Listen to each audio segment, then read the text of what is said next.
Hi, welcome. I've invited my friend Justin Locke to come speak. I've heard him speak before, and he's very entertaining.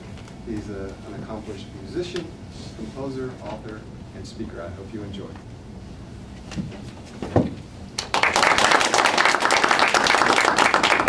Well, good morning, everybody. Good morning. It's great to be here at Google. I'm quite honored to be here. Okay, this book, Principles of Applied Stupidity. This book, well, it's how can I describe this? It's a collection of unorthodox management techniques. It's the best way I can describe this. Just to give you some background on it, I grew up on a farm out in the middle of nowhere, somewhere near Toledo, Ohio. It wasn't actually the middle of nowhere, it was magnetic nowhere. If someone says to you, get lost, and they point, they're actually pointing to my hometown. That's where I grew up. And I came to Boston with a very cheap string bass and a how-to book and a one-way ticket. I got off the Trailways bus station, and something of a fairy tale occurred. 2 years after this, I found myself playing the double bass in the Boston Pops, which is arguably the most famous orchestra in the world. And that by itself is a story which I tell in my first book, Real Men Don't Rehearse. But something occurred when I was in that environment that constantly bothered me, which was this question of why were certain conductors so much more famous and effective than others. There were some conductors who would come out and virtually with no work, no effort, nothing came out of their mouth, and we in the orchestra were just cranked up at the edge of our seats, eager to play for these guys.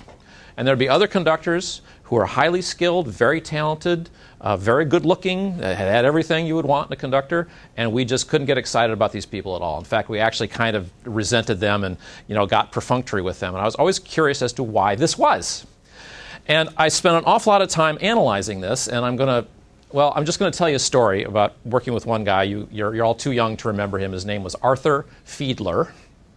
He conducted the Boston Pops for about 50 years, and by any metric you care to name, he was the most successful conductor in history. I mean, if you put Arthur Fiedler here, the closest guy is Leonard Bernstein right about here. It's astonishing what he did in terms of recordings sold, tickets sold, fame, notoriety, Guinness Book of World Records for the biggest classical music concert ever. Now, they have this thing at Pops where, you can go, if you ever go to Pops, you don't go by yourself. You will go with 5 or 10 or 20, or your organization will buy 500 tickets. And sometimes there will be nights where one organization will buy every seat in Symphony Hall. For example, one night there was an orthodontist convention was in Boston. And every single person in the hall was an orthodontist. And we proceeded to play Shadow of Your Smile. All I Want for Christmas Is My Two Front Teeth. Followed by the theme from Jaws. It was all thematically appropriate for that crowd. Well, one night, the American Guild of Organists had an annual convention in Boston, and they bought every single seat in Symphony Hall. That meant every single person in there was an organist. Also, of course, organists in churches are generally choir directors. And they got this guy. You also won't remember this guy. His name was E. Power Biggs. America actually, if you can imagine an organist on American Idol winning it, that's how famous this guy was back in the 50s. He was America's church organist. And they wheeled him out for what turned out to be his last public performance. He died like 2 months later. And, so we're going to play this organ concerto. Now, the bass part to the Hallelujah chorus was in my folder. And we just glossed over it in rehearsal. No one said anything about it. Nobody mentioned it. We didn't play it. Now, I'd never played the Messiah before. I didn't know it. But, when you're in Pops, you just do what you're told. So we get to the concert that night, and I'm just assuming that we're going to play this and the trumpets are going to play the vocal parts because I don't know what's going on. And we play the organ concerto, and Fiedler turns around to this crowd, and he says, we have an encore for you. We're going to play the Hallelujah chorus. And we want you to be the chorus. And there's this murmur in the crowd, like, what is this? What are you talking about? And Fiedler turns around, he's a grouchy old guy, and he says, come on, you all know it. Well, of course, they're all choir directors. They have to teach all the parts twice a year, so they have it all memorized.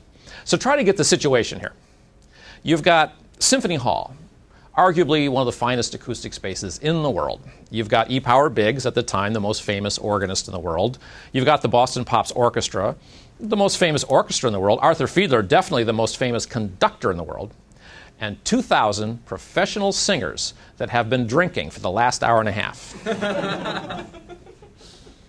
So we start to play the Hallelujah Chorus, and it's the seventh inning stretch of classical music if you've ever had the dubious pleasure of sitting through the entire Messiah. And so there's all this rumble of chairs, because it's tradition for everyone to stand up. So all these 2,000 people, they stand up. What is not tradition is that they started to sing. Oh boy, did they start to sing. Now, 200 people is a big choir. We had 2,000 people. And Symphony Hall is designed to have sound over here splay out into this shoebox space. Every single seat was a 90 decibel sound source. These people were just, and when that first Hallelujah hit the stage, it was almost like a shockwave. It was so loud. Knocked me off my stool. And we got to the King of Kings. 500 basses, 500 tenors, tore the roof off the joint. I played like 3,000 concerts in my professional career. And I have this list of the top 5 most exciting moments, musical moments that I ever experienced. That was on the top 5. It was just so breathtakingly wonderful. So, this is kind of this is like my first week working with Arthur Fiedler, and it's a wonderful story, and I love sharing it. There's just one problem with this story. Just one. We did not rehearse it. Now, if you talk to any conductor, any conducting class, any conducting symposium, any conducting book, they will all tell you that rehearsing equals a better show. And if you don't rehearse, it equals a worse show. And I could understand that if we had had an okay performance or kind of muddled through it, it would have made sense to me since we didn't rehearse. But it wasn't just a good performance, it was one of the greatest performances of my life, and there was no rehearsal. And this makes absolutely no sense. Really, in terms of all my reference that I learned in music school. So what do you do with that? Well, for now, we're just going to pretend that it's a statistical outlier. We're just going to ignore it. It was just one of those things. Call it a phenomenon. Let's put it aside. Now, Arthur Fiedler, we have to talk about him for just a minute. This guy, without question, by any, any metric you care to name, the most famous, most successful conductor ever. Now, this guy grew up in the Back Bay, graduated from Boston Latin. There's nothing terribly exotic about that, I'm sorry, with all due regard to Boston Latin High School or the Back Bay. Didn't graduate from college. Never composed anything. He was an okay-looking guy, but you would not say he had sex appeal. Nothing, he didn't have an interesting accent. He didn't have a lot of syllables or exotic consonants in his name. His baton technique kind of resembled someone chopping salami. It was kind of this circular motion. So there's all these attributes that I just described to you. You would think, how is it that this guy is the most successful guy? I mean, I work with hundreds of conductors, I publish music, and they all have, they have master's degrees, they have talent, they compose, they have nice cars, they have a rich wife, they have a good tailor. Arthur had none of this, and yet he was the biggest star. Again, this is cognitive dissonance happening here. Why is this? How could this be? Now, let me tell you one more story. There's a guy, I'm sure you've heard of this guy, Henry Mancini. He wrote Moon River. If you don't know who this is, I can't feel bad for you. He wrote Victor Victoria, just one of the finest musicians I ever worked with. And the first time I worked with him, he came into Symphony Hall, and it was a program of all his own music, and we're doing all these beautiful pieces, Days of Wine and Roses and Two for the Road, and it's just really lovely. We get to the Pink Panther in the rehearsal, and he looks at us and he says, "You all know this, don't you?" Well, who doesn't know Pink Panther? Oh, sure, we know Pink Panther. He said, "Fine," and he just turned the score over, and we didn't rehearse it. Now, we knew Pink Panther generally. We did not know this arrangement of Pink Panther at all. But you can't, in a Pops rehearsal, the protocol doesn't allow you to raise your hand and say, "Excuse me, I think you should rehearse this." You can't do that because the conductor is in command and control. So we get to the concert that night, and we're going along, and we get to the point where we're going to play Pink Panther. And I have to tell you, again, 3,000 concerts in my professional career, never in that entire time of 18 years have I ever seen an orchestra so completely keyed up, geared up, eager, desperate to play a piece absolutely at the highest level of their capability. And it wasn't Mozart 40th, it wasn't Mahler's Third, it was the Pink Panther. And of course, the audience could sense this intensity, and they get completely drawn into it and hypnotized, and there's this massive applause. So again, you've got this problem that he didn't do it correctly. He didn't follow the proper procedure. He didn't do what you're supposed to do. I mean, did he forget? Is he just dumb? Why didn't he rehearse? And you'd think, okay, he forgot to rehearse. He should be punished with a barely adequate performance. But this is also on the top 5 list, and there was no rehearsal. So this kind of thing kind of grinds in my mind, and I'm going to offer up a possible solution here, which is just a mathematical possibility.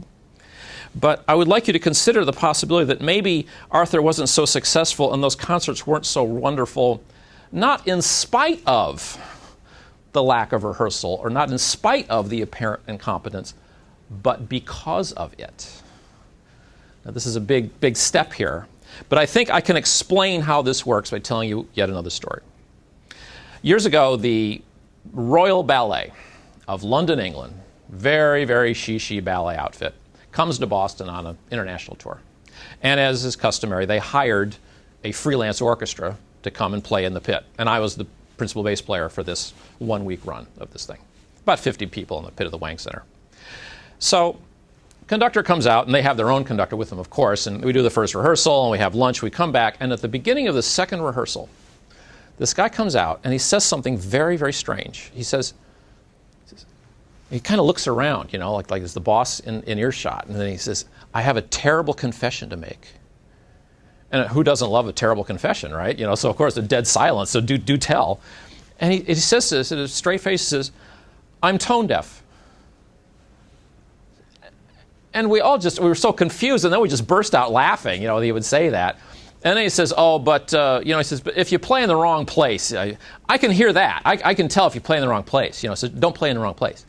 Now, there's a couple of things that happened here. First of all, he pointed out to us in a very tactful way the importance of when you're playing for a ballet, the rhythm is a whole lot more important than prissy issues of playing in tune and out of tune or even wrong notes, because the ballet dancers have to have the beat. And musicians, they tend to meander off into these, less important things. But something else happened that was more interesting than that, is that in that environment, where you're coming in and you've got a boss, and sometimes you're freelance or whatever, and you're working for somebody, there's a default of passive obedience. They are in charge. You want to get hired again. You don't want to get fired. So what do? They're in boss. You come in and you do what you're told. And this is the common mythology of orchestras, that orchestras are just these extremely obedient creatures that passively obey this waving stick around in the air. And actually that does happen to a certain extent, because why work harder than you have to? Let's just play the notes and do what's required, and nothing wrong. But when someone is saying that they are completely and totally incompetent, it's very hard to be passively obedient to somebody who's saying, I have no idea what I'm doing. And at that point, we all knew it was a joke, but at the same time, we went along with it. And at this point, I went to the other bass players and the principal second violinist. I'm saying, okay, the poor guy, he's tone deaf. We don't want him to lose his job. I guess we're all going to have to step it up and cover for this guy, because, why not? We don't want to get the guy in trouble. So now I am dealing directly with my section and the principal second violinist about the time and the rhythm. And I have gone from being passively obedient to being very assertive, aggressive, and all this kind of collective individual leadership, that if the oboe player has the solo, now they're in charge. And if the trumpets are playing, now they're in charge. And now this conductor, he's just sitting back, puffing on a cigarette. And like every 10 minutes, he says, the dancers are up in the air on bar 47. Could you hold that a little longer? Oh, yeah, fine. And then we just went back to doing our thing and being totally, this internally led like this. And we went from this passive obedience mode to this highest level of performance mode. And he did this not by being the standard, there's all these books about how to be a great leader and an excellent leader. And this guy basically said he was a total dope, and he got this result. And I kept having all these experiences of seeing this. I just, there's something to this. There's something to this kind of thing. So I guess the next question is, Justin, if this works so well, if this is such a great system, why doesn't everybody do it? That's an excellent question. And I'm going to introduce a new phrase to your lexicon today. I call it classroom conditioning. We spend something like I don't know what the number is, but it's at least $700 billion a year, putting people in classrooms. Now, whether people learn or not, or what they're learning or what they're doing, but what does happen, and there are officers making sure that you sit in a classroom. And there are certain things that you learn in a classroom regardless of whether you're a good student, lousy student, interested, good teacher, bad teacher. One of those is don't be late. Everybody knows not to be late. Don't make mistakes. Follow proper procedure. And God forbid, don't make so many mistakes that you fail. That is just unbelievably bad. And it becomes almost like a morality as opposed to just a rational approach to whether or not you're acquiring information. There's good things, which is getting a perfect score, and there's bad things, which are failing and not solving the problem. So in writing this book, what I wanted to do was say, okay, let's take a look at these things that in a classroom environment, and other environments, of course, are classified as taboo. And we use the word stupid here because that is a shaming statement. It's almost like a new curse word to call something stupid. It's just, that's bad, don't do that. And I said, well, what if we took these things that are classified as bad, always in classroom culture, and applied them sparingly. I don't mean running down the street raving like a lunatic, but just occasionally doing things wrong, just occasionally admitting to ignorance, occasionally failing. What would you get? And suddenly the light went off, and I understood that what these conductors were doing was exactly that, because there's something I call the hero reflex. If you're walking down a street and you see Einstein up a tree, well, you're going to assume he's a smart guy, he can figure it out, he'll get down, and you'll just go on your merry way. If there's a pathetic little kitten up the tree just mewing with an IQ of 6, you and the guy next to you that you've never talked to before, you will call the things, your problem-solving capability that you never thought you had will be engaged to get that kitten down from the tree. And pretty soon the whole town is there with the fire department. Why? Because the kitten was helpless. It's this hero reflex. And these conductors, every single conductor, great conductor that I played for, understood this and engaged my hero reflex in doing this. And that's why I wanted to explain it. So I'll tell you one last story, and then if we have any questions, that will be very interesting to see how this works. Now, one of the biggest principles of applied stupidity that I just love is let other people solve the problem. We are conditioned in classrooms to solve problems. If I gave you all a Rubik's Cube, you wouldn't be able to resist it. You would all start solving it. If I gave you all tests, you would just immediately start as a train leaves Baltimore at 40 miles an hour. You're all, and this is how you get rewards in a classroom environment, is who solves the most problems the most accurately. This is, whoever does that the most gets, it's a constant conditioning. So let me tell you this story. This isn't about a conductor, but it's about an interesting manager. I was the de facto choreographer in the Pops. We always were fooling around, spinning basses in certain encore pieces. And it was never official. We were never supposed to do it. And that was part of the fun, is that we weren't supposed to do it, but we did it anyway, just to disrupt the concert. So John Williams is conducting, and we are going to Japan for our first big international tour. 2 weeks in 5-star hotels in Tokyo. It was fun. And I was really looking forward to this because I was ready to spin basses in Tokyo and just have fun on this tour. So I get to Tokyo, I'm in Suntory Hall or wherever, and I open up the folder to see which piece I'm going to have everybody spin the bass in, right? So I'm looking through the encores. Well, there's no spin in this piece. You can't do it at any old piece. It has to be musically appropriate because it's choreography. Well, there's no spin in that, no spin in that, no spin. All the pieces that we spun basses in, John Williams is a great guy, fabulous musician, one of my favorite conductors of all time. Very quiet guy. He's very shy. It's amazing. His music is so huge, and yet personally, he's just the shyest, quietest man. And it was very subtle, but very clear. He didn't want me spinning the basses on this tour in Japan. And that's how he let me know. He just very carefully, because it's hard. You have to work hard to remove all those encores. So, I had some sake and mourned the loss and moved on with my life. What do I care? I get paid the same money whether I spin the basses or not. So I'm having fun. Well, the third night of the tour, I'm backstage at Suntory Hall minding my own business. And I'll, euphemize. We'll call her Susie. This is a very powerful person in the Pops organization, one of the top managers. I never had the temerity to look this woman in the eye, much less talk to her. And, I just don't want to get in trouble. But anyway, I'm standing there minding my own business, and let's call her Susie. Susie walks up to me backstage and starts yelling at me. And she's upset. And she says, Justin, I have to talk to you right away. My heart is just pounding. I'm so scared. Yes, Miss Susie. What? She says, the bases aren't spinning. The bases aren't spinning. Why aren't you spinning? I was so shocked that she would ask this question. I didn't know what to say. And she just keeps yelling at me, saying the bases aren't spinning. The tour's in trouble. The promoters are upset because they thought we'd spin the bases. They were expecting all this stuff to happen, and you're not doing it. What is wrong with you? That these bases are... And she was like... I couldn't even make out what she was saying half the time. And I was just trying to calm her down. I said, you don't understand that there's no music for us to spin to. She would not listen to it. The bases are, and she finally just is waving her arms and just walks away in this upset state. And there I am, backstage at Suntory Hall, fifth chair bass player. It's not my job to do this. Suddenly it's my fault that the tour's in trouble. So I'm scratching my head. I go, well, I grew up on a farm. I'm a self-reliant young man. Let's see if I can solve this problem. So I go back to the music, and I went through every single encore. And sure enough, in 76 trombones, there was a musically appropriate spot where we could spin the basses. So I get the basses together, and we have a little talk about it. And I get the percussion section involved in a little extra, punch.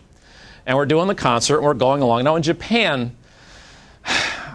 audiences are very, very quiet. It's not like Symphony Hall here in Boston where we have to tell everybody to shush and be quiet because they're talking so loud at the beginning of the concert. They sit there like Mount Rushmore. It is just absolutely stone quiet. And it's a Pops concert, and they're supposed to be laughing and having fun, but instead they're just sitting there just stone-faced. So we get to this spin spot. I don't know what's going to happen, but I yell out, ready and 7 basses go twirling wildly, and the percussion section does a little siren thing. And this audience, which had been sitting there like an ice sculpture for an hour and 45 minutes, goes ape. They jump up, they're screaming, pointing, it's all in Japanese. I have no idea what they're saying. And I could see Susie off stage with all the promoters and the sponsors, and they're all, oh, hi, everybody's kissy face like this. And we're playing the last 16 bars, and John Williams, the John Williams, is up on the podium conducting away, looking right at me with this defeated look like, Justin, I can't fire you because they're having so much fun, but what am I going to do with you? Look on his face. And we're great friends. He calls me La Voce. I call him Maestro. It's our little thing. But anyway, I have a little sequence of questions to ask you here, which is, first of all, who did all the work of solving the problem? Who did all the brilliant work and hard work solving the problem? I did.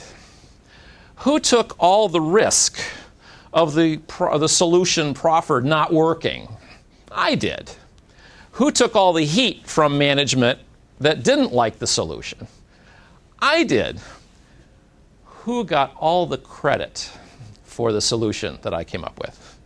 Susie did. She did not solve the problem.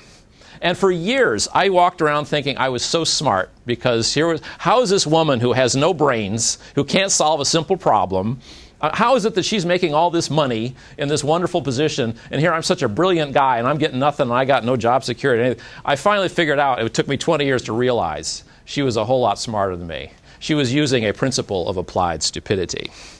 So that's just one angle. I mean, I do in the book, how to use failure for wonderful effect, how to use mistakes for wonderful effect, how to not follow proper procedure for wonderful effect. There's 10 basic and 25 more advanced.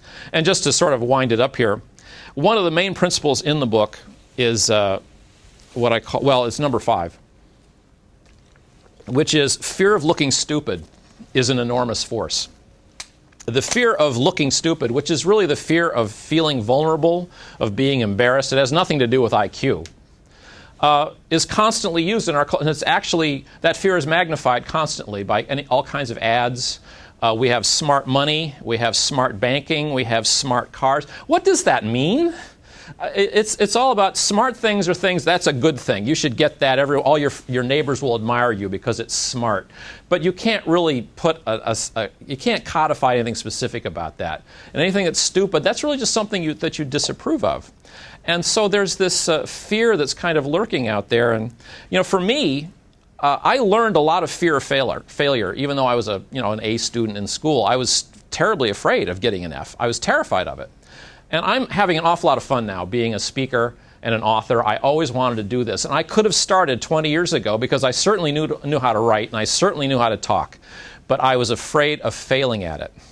So I kept looking for ways to do it without failing. I was kept this failure avoidance mode. And I just kept, kind of in this state of not really going anywhere. I wasn't failing, but I certainly wasn't succeeding. And I finally, just out of desperation or disgust, said, well, I'm just going to go and fail. And I started printing books, and I thought I would have, all these self-published boxes of moldy books in my garage. And I keep selling out. I'm in the 10th printing of these things. It's crazy. And I never thought I would. It was just, if I hadn't just gone and tried it and made the mistakes, I never would have learned all these things. So I guess my mission in life really is to deal with, not about giving you a workaround. You'll see there's no PowerPoint here, there's no DVD, there's no a workbook, there's no to-do list, there's no 50 tips and tricks. I'm really into kind of a mental form of Toyota lean management. If you're afraid of something, if you're afraid of failing, this is wasteful. If you're avoiding failure, this is wasteful. This is not an efficient way of getting where you want to go. And I find that when I deal with people as a coach or a guru or a speaker, I have one goal and one goal only, and that is to somehow remove fear from people's thought processes, because there is so much of it as a byproduct of classroom conditioning that we don't really figure that into what we're getting out of it, as all these people who are now afraid to try anything new because of the fear that they've acquired.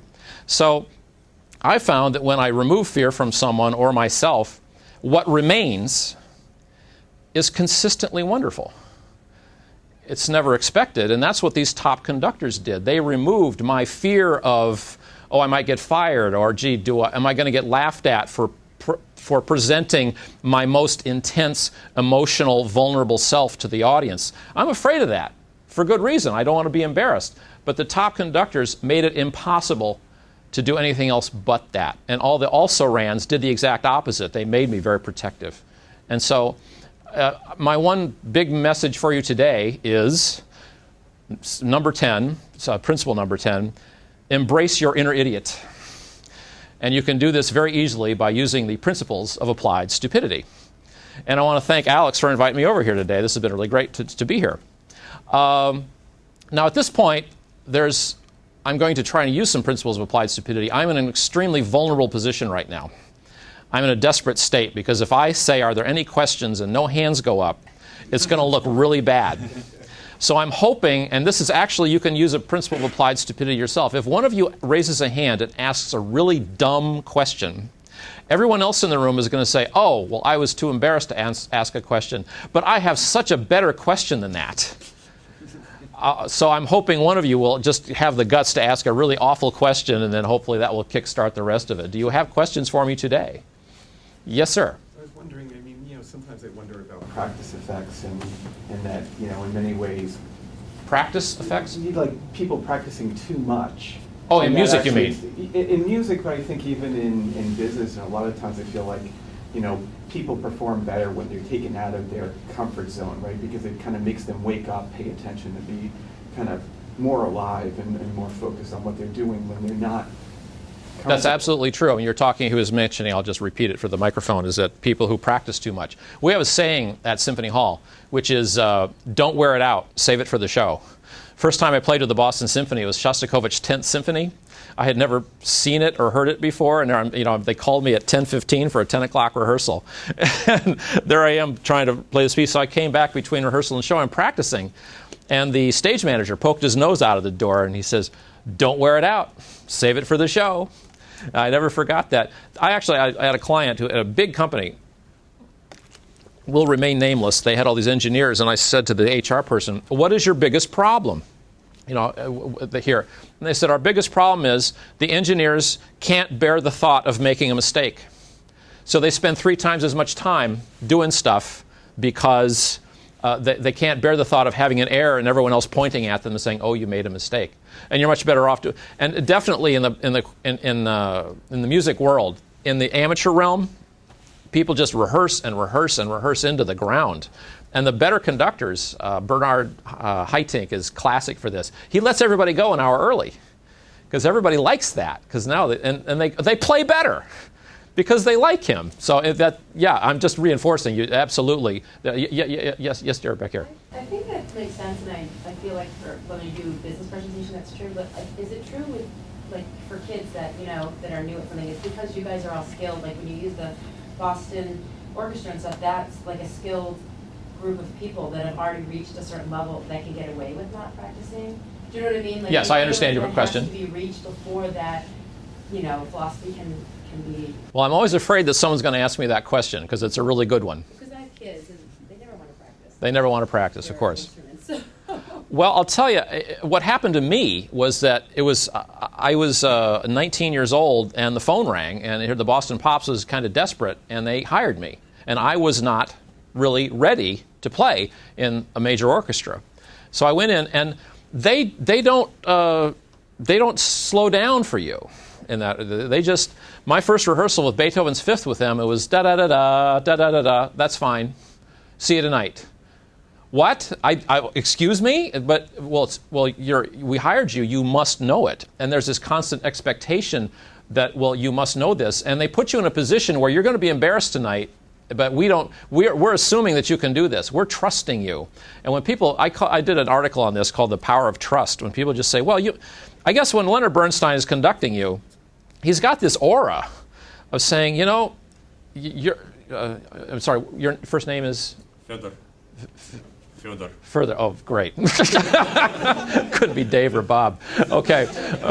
So if I'm Leonard Bernstein, I'm going to say to you, look, you're the best bass player I've ever seen, and I can't wait to hear you play tonight. But I have this power of perception. You're even better than you thought you were, and I'm so excited. I hurt my arm today, so you're going to have to lead it tonight. Good luck. They would constantly put you on the spot of having to do these things. Of course, yes, it is a situation where these are very accomplished people. But I played for Leonard Bernstein when I was in high school. He came to a high school thing at Tanglewood we did, and he treated us the same as he treated the Boston Symphony. He just stood there and said, boy, you guys sound fantastic. And when Leonard Bernstein says that, you're just like, well, we could be more fantastic. Hang on. It was not this thing, you made a mistake, let's fix your mistake. You can't really fix mistakes to greatness. That never gets you there. There has to be this higher goal, which now the mistakes become. One day I said, I got tired of making mistakes.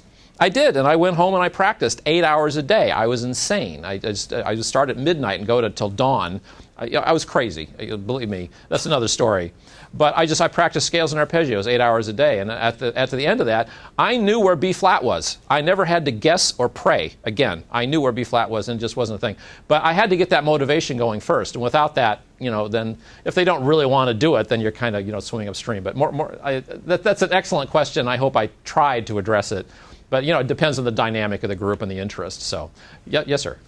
So I shared a story where a manager yells at a subordinate to get something done.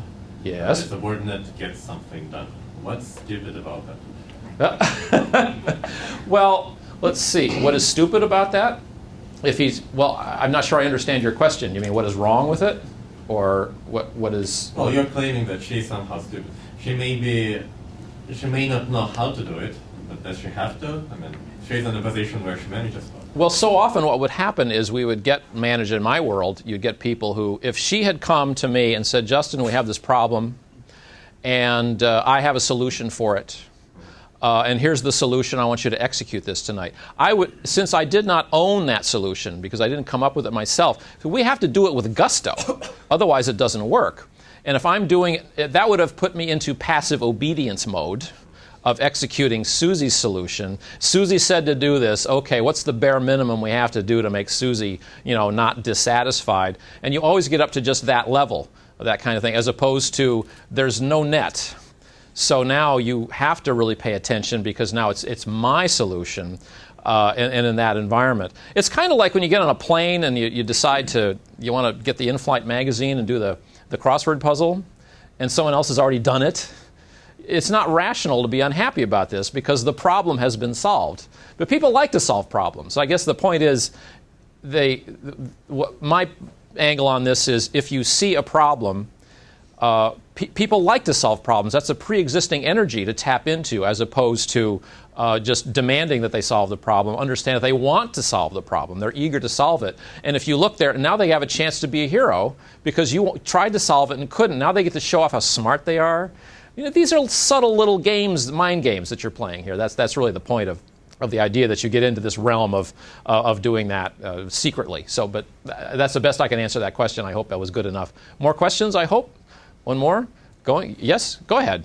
Me? Sure. Yeah, it's kind of a question, but with background. So I had a question about the classroom conditioning aspect that you're talking about. Is Sure. this like an actual study or things that you actually researched? Because I'm asking because I used to be a teacher, and I was the big focus of mine to fail in front of my students, because I always thought it was difficult as a student myself to feel comfortable about failing.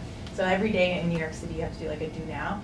And we would do an activity. It's the first activity you do when you come into the classroom. And I would do something in my head that I called what went wrong and why. And I would make a mistake, and students had to figure out what I did wrong, and they would have to actually acknowledge that I did something wrong, and if they didn't catch it, we would go over it. But so I wanted to know, because this is actually a popular thing that a lot of teachers do now, like when did you do this kind of research for that? I just came up with this last week. I'm sorry. I'd love to say that I had an amount of research, but I don't. Okay. I mean, it's just kind of built up between. I mean, I have a different perspective on things because, first of all, I'm an anachronism. I grew up on a farm. Most people are not farm boys anymore because we don't have farms anymore. And the other is I then grew up in a musical environment on Symphony Hall, which is really a 300-year-old culture, which is very different from what kind of happened around the beginning of the Industrial Revolution, where classrooms were created with these, compartmentalized. Here's an English teacher, here's a math teacher, here's a science teacher, as opposed to tutors or apprenticeships, which were kind of the norm before that, because we wanted to, we had specific population issues. And I just had a really bad time in school, even though I was a top student. And it traumatized me in a lot of ways. And I am very sensitive to this in other people. So I'm approaching this not as a researcher, but as an artist. So if it's incorrect, well, sorry. No, I agree with the overarching theme. I was just curious because I do think that is a big problem. Obviously, that's why. Oh, thank you. I'm glad to hear that, because I'm always worried that someone's going to call me out and show me to be a total idiot, which, well, what do you want? It's a book about stupidity, so I always have that safety zone. But yeah, I think this isn't really addressed enough. We've become education happy in this country. We're becoming test score happy, college happy. It's very strange to me. I'm just going to get on my soapbox and say I think people should be educated, yes, but when you see people saying all of our kids went to college, it's like all of our kids bought a saw. It's a tool. It's not a goal in life. It's something that you use to get where you're trying to get to 10, 12 years down the road. And it becomes almost a state-sponsored religion in terms of its morality.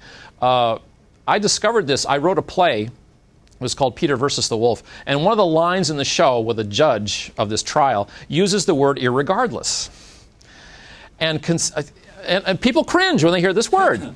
Now, I was trying to imply that the judge wasn't very smart, because she says, irregardless of the metaphoricalness of the situation. That was the line. And people would come up to me after this. This is in Spokane and Texas and Massachusetts. And they would pull me aside like my fly was open, in that voice. Say, Justin. And they look around. Irregardless is not a word. And I look at them and I say, well, metaphoricalness isn't a word either. No one seems to be bothered about that. And to me, this is evidence of trauma. This is evidence of trauma. I mean, I just see people who are always come to me and say, Justin, how can I write a book like this? I said, well, you've got to take a pen and actually write the first letter of the first word. And they freeze because they have to get over all this fear and trauma. Will I make a mistake? Will I fail? What will people think of it? And for me, it was about getting the technique of overcoming that fear and that trauma that allowed me to be much more effective and creative and stand up in front of some of the smartest people around and talk about a book on stupidity. Well, let's face it, folks, this is pretty bizarre when you think about it. And but I am making mistakes constantly, even as I'm standing up here. But that's okay. I'm trying to connect with you and hopefully, make people's lives better. And I cannot be perfect, and I do that. In fact, the whole concept of perfection on a test, why do we teach this as a goal? You can't be perfect. You can be better, but you can never be perfect. It's very bizarre to me. But, again, that's the classroom conditioning, and you get this model of perfection as possible. And now I look at myself, well, I'm not perfect. I have no right to be. So I'm trying to combat what I feel is some negativity. It's just basic fear. It's fear in its many manifestations and forms, and evil is a manifestation of fear. So I'm just trying to do my bit. I'm trying to do my bit very imperfectly, but thank you very much for that. I appreciate the thought. I'm hoping that people are, there's something called emotional fractals. There's nothing that I'm doing here that is unique. Everybody else is doing a version of it. People are thinking about it and trying to fix things. They're doing their own version of it. And what I'm trying to do is just kind of reinforce the fractals of people who are doing, good things themselves somewhere else, and just have the courage to come out and say, well, how about this? And see where it goes. You just never know. So more questions, I hope. Even dumb ones would be appreciated. So, yes, sir. So, well, first you don't have to call me sir since we're friends, right? Yeah. No, when you decided to write your first book, which was Real Men Don't Rehearse. Yes. Right. Did you have this fear of failure back then? That was before Principles of Applied Stupidity. So did you have a fear, or you went to the publisher, you thought they were going to laugh you out of the office? Oh, this is a good story. He's asking about my first book, which is my Boston Pops memoir, Real Men Don't Rehearse, which is just my Pops war stories. I always wanted to be an author, but I was like, how can I do this? Well, first I went to the bookstore, and there's a whole bunch of books on how to be an author. I call this the wannabe author exploitation market.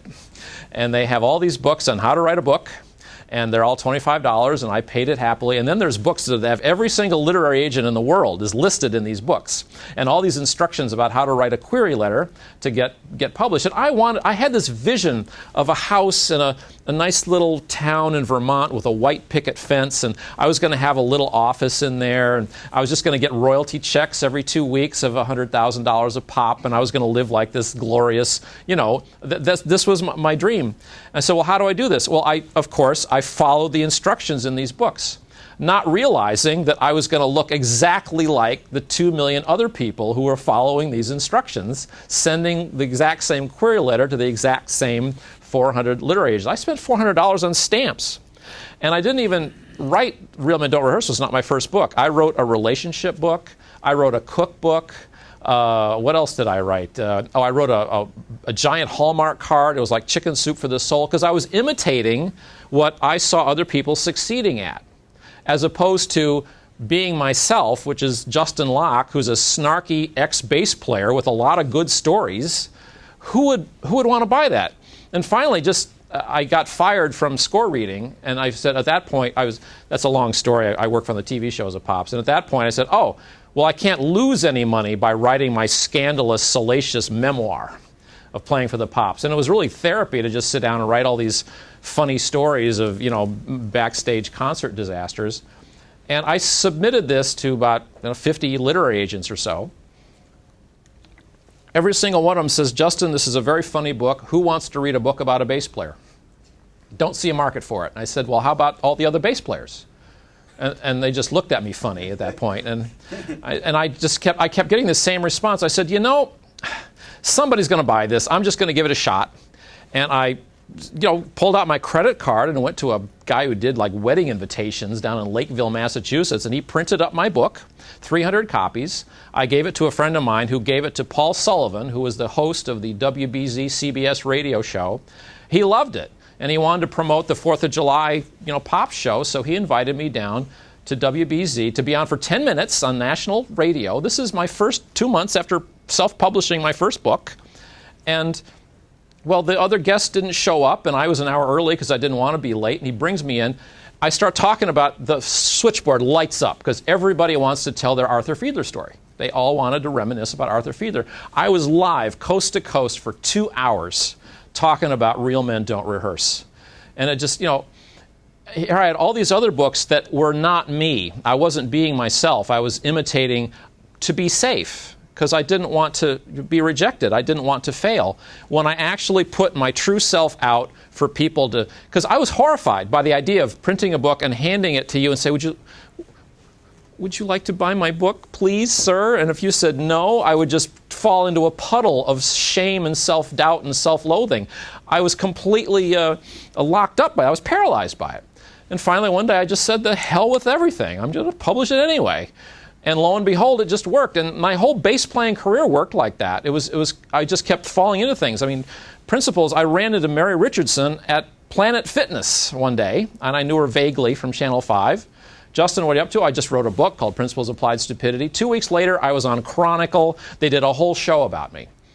And it's not, there's no, you can always get into these structures and procedures, but consistently they just lead you into this path of conformity.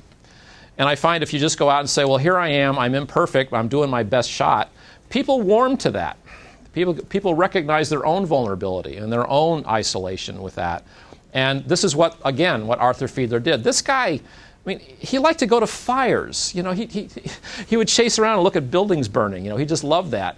And if you, can you imagine, you know, Keith Lockhart finding, oh my goodness, you know, he likes fires. What would the press office do with that? But he had this personality, and he was honest. He was true to himself. And I guess that's what I like to just say to people. There's so much pressure on us to conform, so much pressure on us to get this car and this clothing and this makeup and this surgery and this whatever. And you know, a lot of people I find don't see the beauty in themselves. I didn't see the beauty or talent in myself for a long time. So I'm trying to share that with people. That's really what this is about. And thank you very much for asking that question and prompting a very long speech. But anyway, any more questions, comments? I'm open for that. Going, yes, sir. So you mentioned, you know, the hero reflex and some of the things I talk about. It's like tricking the people around you into using their untapped reserves. Yes. To do your Yes. bidding. I wonder how much can we exhaust this resource? I mean, if we run on this hero thing all the time, will it crash and burn? Can the society handle that?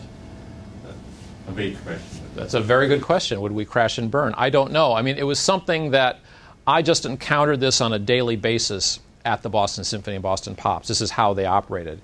And you can't do it 9 to 5. A work week at the Symphony is 21 and a half hours.